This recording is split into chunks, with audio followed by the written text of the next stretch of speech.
Аналар күні жыл сайын қыркүйектің 3-ші жексенбісінде аталып өтіледі. Биыл 2021 жылы 19-шы қыркүйекке келді. Аналар күні өте маңызды күн. Ол еліміздің әрбір азаматының өмірінде ананың рөлін еске салу керек. Ресми түрде бұл мереке үкіметтің қаулысымен 2012 жылы құрылды. Жаңа құрылған мерекенің негізгі идеясы қазақстандық аналарға құрмет көрсету үшін бір күн тағайындау болды. Аналар күні әлемдегі кең таралған және өзекті мереке. Құрметті аналар, алда келе жатқан мерейлі мереке аналар күні құтты болсын. Мен Меруеш Башайқызы, Дүниежүзі қазақтар қауымдастығының Қарағанды облыстық филиал басшысымын. Көп балалы анамын. Осы қоғамдық жұмыспен бірге 6 бала өсіріп тәрбиелеп отырған анамын. Қазақта айтады, ана бір қолымен әлемді тербеткен, бір қолымен бесікті тербеткен дейді. Анаға Алланың берген күш қуаты мол. Жолдасым өнер адамы Ерлан Бақтыгерей, мен негізі өзімде әншімін Қалибай Жанов атындағы концерттік бірлестікте. Осы әншілікпен бірге қоғамдық жұмысты да алып жүріп келе жатырмын. Біздің қоғамдық бірлестік әлемнің әр түкпірінен келген қандастарға қолдау көрсетеді.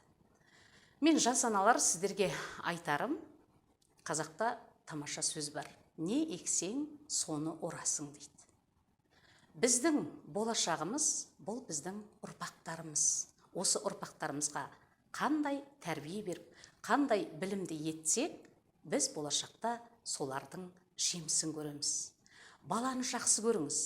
Баланы өмірге келдіңіз бе, оған жақсы тәрбие беріңіз. Жақсы сөз айтыңыз. Жақсы сөз жарым ырыс дейді. Өмірде еш уақытта қиынсынбаңыздар. Қиындықтың бәрін жеңетін әйелге анаға берген құдіреттің күші шексіз. Аналарымыз аман болсын. Армысыздар қазақстандықтар, менің есімім Қанапинова Бақытты, мен көп балалы анамын, қазіргі таңда кәсіпкермін. Өзім жолдасымыз екеуміз бірігіп қазақтың ұлттық тағамдарын жаңғырту жолындамыз. Яғни ысталған тағамдарды жасап, сол жобаны қорғап, ысталған ет тағамдары бойынша сонымен жұмыс жасап келе жатырмыз. Аллаға шүкір, 6 баламызды тәрбиелеп келе жатырмыз. Енді қазіргі таңда ананың рөлі, мен ойлаймын, отбасында ол өте маңызды. Бірінші орында тұр десем де болады, себебі жас өскелең ұрпақты дұрыс жолға салып, дұрыс бағыт беретін, тәрбиелеп, дұрыс пен бұрысты айыруды үйрететін біз аналар боламыз. Себебі әкелеріміз түздің адамы болса, біз аналарымыз үйдің түтінін тұтатып отырып, бала тәрбиелеумен айналысамыз. Бұл ең маңызды, ең алдыңғы қатардағы біздің рөліміз деп ойлаймын. Және де әр отбасының, әрбір шаңырақтың ұйытқысы болатын ол нәзік жанды ана атаулысы, яғни біздер аналар боламыз. Менің жас отбасыларына насихат ретінде айтып кететін кішкентай ғана бір кеңесім бар. Өмір тек қана ақ жолдан тұра бермейді. Оның ақ жолмен қатар бірге жүреді. Яғни ақ жол мен қара жол. Сондықтан да отбасы құрғаннан кейін, отбасы деген мәртебені алғаннан кейін бір қиыншылықтан мойымай, бірге қол ұстасып, сол қиыншылықтарды жеңіп, жаңағындай аттап өтуге бірге болу керек, бір-бірін демеу керек. Отбасы деген ол үлкен бір қазына деп айтсақ болады. Сондықтан оны сақтап қалу әркім әр азаматтың өзінің мойнындағы бір үлкен жауапкершілік.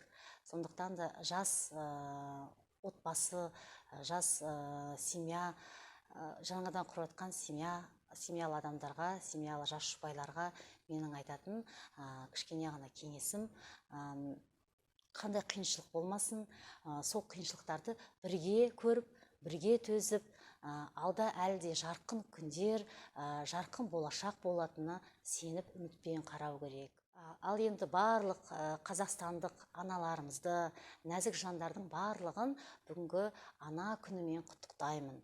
Отбасыларыңызға береке, мереке тілеймін, мықты денсаулық, бақытты ғұмыр тілеймін. Аналарымыз ауырмасын, балаларымыз бақытты болсын. Менің аты жөнім Ләззат Таймарқызы Қожахметова. Мен өзім көп балалы анамын, 4 балам бар. Үлкенім студент, ересек, кішкентай 2 балам балабақшада, одан кейін оқушы баламыз бар. Менің жұбайым Руслан Нұрбай Жаманханұлы, Қазақстан Жазушылар одағының мүшесі, ақын, қазаққа белгілі. Екеуміз де журналистпіз. Бір топта оқыдық, сосын оқу бітірген соң қосылдық. Енді осы көп балалы ана болғаннан кейін өзім осы көп балалы аналарға қатысты мемлекеттік бағдарламаларды зерделей жүріп, солардың бір кем-кетігін әлеуметтік парақшаларда, өзім журналист болғаннан кейін басылымдарда айта жүріп, осы өзім Талбесік атты ұйым құрдым. Кейін осы Қарағандыда Шаңырақ көп балалы отбасылар қолдау орталығы деген орталық аштық. Менің қасымда өзіммен бірге 10 қызметкер жұмыс істейді, соның 8-і көп балалы ана және әке. Енді жалпы ананың рөлін айтатын болсақ, әр адамның орнында ананың рөлі өте ерекше. Себебі біз өмірде қателесетініміз, жеткен жетістігіміз, оның барлығы біздің анамызға байланысты. Яғни анамыздың бізге қанымызға сіңірген тәрбиесінің негізінде біздің өмірде кейін жетістіктерге жетеміз, қателесіп жатамыз. Енді өзімнің шешем есімде бір орамал тартқан күйі қалыпты. Біздің кезімізде аналарымыз орамал тартып жүреді ғой. Сол тәрбие қанымызға сіңіп қалған. Содан кейін де болар, біз үйден орамал тастамаймыз, себебі бұл жаулық, бұл әйелдің, ананың образы болып өзім есептеймін. Енді жалпы қазіргі жастарда көбінесе қосылып, сосын ажырасу өте көп болып жатады. Ол жастар ғана емес, орта жастағы, егде жастағы әйелдер ажырасып жатады. Меніңше, әйел адам бірінші осы семьяны сақтап қалуға, отбасын сақтап қалуға тырысу керек. Себебі аналар не істейді, соны қыздары қайталауға, өмірі қайталап жатады. Сондықтан сіз өз балаларыңыз сіздің қателігіңіз қайталамау үшін бірінші әйел адам шыдамды болу керек, төзімді болу керек.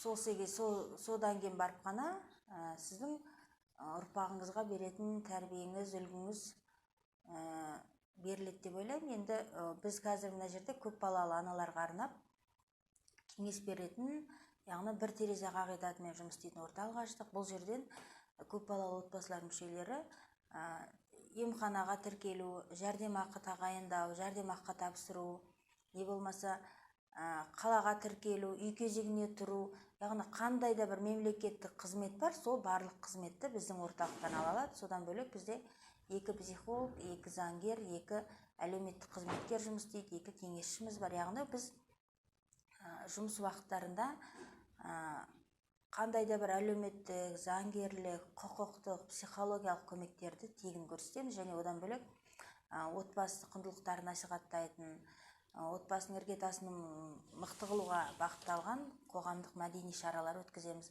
Балалар күніне байланысты, не болмаса отбасы күніне байланысты. Сондай да бір одан бөлек біз қайырымдылық шаралар көрсетумен айналысамыз. Бізге өздері қайырымдылық көрсеткісі келетін азаматтар орталыққа жүгініп, мұқтаж жандардың тізімін алады. Біз сол тізімді беріп, сол отбасыларға қандай да бір материалдық көмек көрсетеміз.